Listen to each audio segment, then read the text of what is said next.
Sebelum membuat kolase wajah, kita siapkan alat dan bahannya. Yang pertama, sketsa wajah, buku gambar, lem kertas, gunting, manik-manik, benang bol, alat tulis,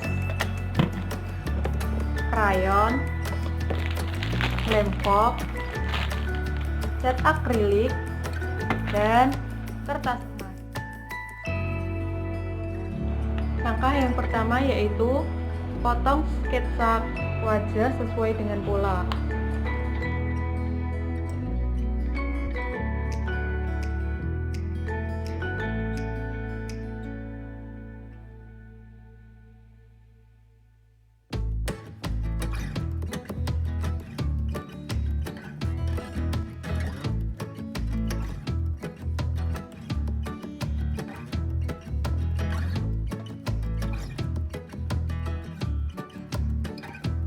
Langkah yang kedua yaitu tempelkan pola pada buku gambar.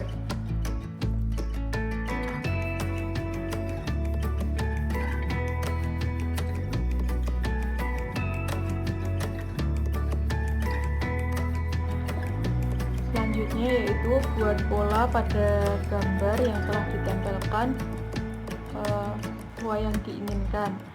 Kali ini saya akan membuat